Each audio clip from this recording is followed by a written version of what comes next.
So what would your message be to him? Just like Dylan said, Wanda, let's go, baby! Let's go!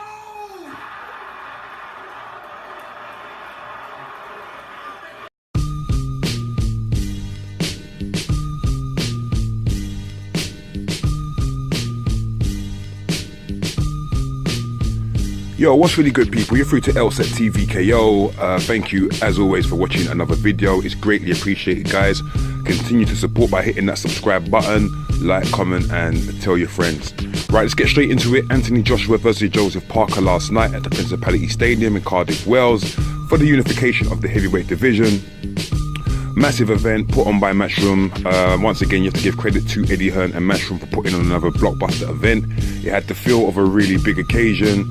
I was certainly pretty impressed with the proceedings. Again, can't really expect no less now from an Anthony Joshua blockbuster show. It's what you get. And yet again, they didn't disappoint with the production. I thought it was very smooth. I thought both entrances from both fighters was very scintillating. Unfortunately, I didn't feel as if the fight really matched up to the hype of that. I wouldn't say it was an impressive performance or overly impressive performance from either fighter, to be honest. I felt AJ did what he had to do throughout the fight, got behind the jab, threw punches when he had to, was never reckless, was always cautious about what was coming back. Joseph Parker had a very quick counter and a very, very quick jab, which had to keep AJ switched on, I guess.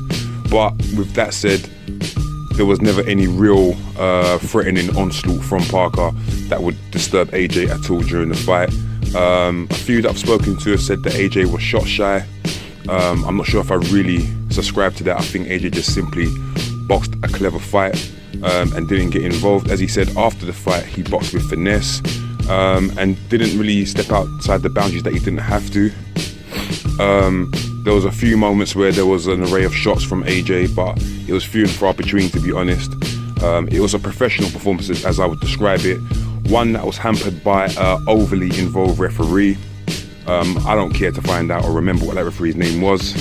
All I'm going to say is if that's his level, then I don't think we need to be seeing him in a fight of this magnitude again. He played a massive part for me in ruining all the best moments, all the pivotal moments where it looked like we may finally get some action where both men will be swinging. He had this weird obsession with getting in between and breaking up the action, which was just frustrating to watch, frustrating for the crowd that was there, frustrating for everyone watching. And I don't really understand what referee of that caliber. I think he had 92 fights previously to that, but for me, not good enough from the referee, and he played his part in like I say, in killing that fight for me. Joseph Parker, like I said, was game. He was tough. I did ask the question prior to the fight, exactly how tough he was.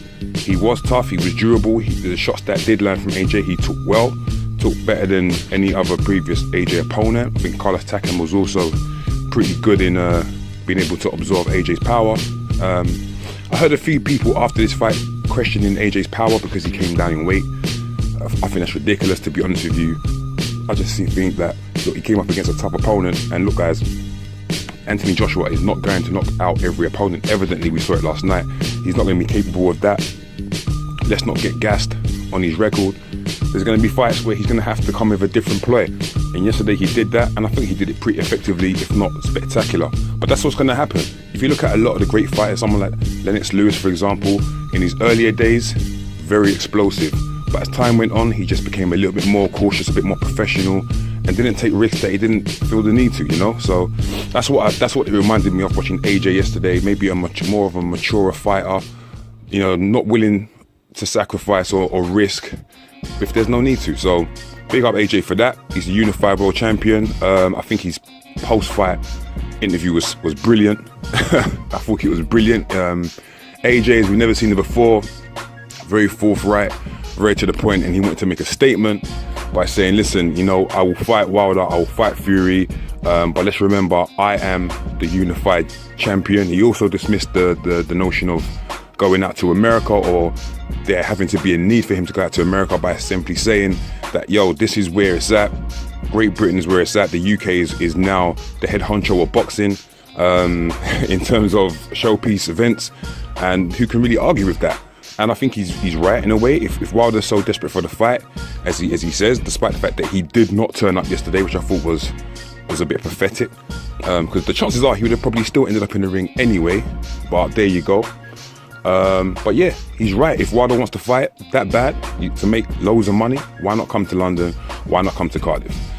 It's a great point. But anyway, I'll leave it there. Guys, what do you think? What did you make of the fight? Did you think that AJ was a bit lackluster in his performance? Or did you just think that he was, a little bit more mature, a little bit more professional and considered in what he wanted to do? Leave it in the comments below. Yeah, right about now, else, it's TVKO. And I'm tired, I'm going to bed, I'm out of here.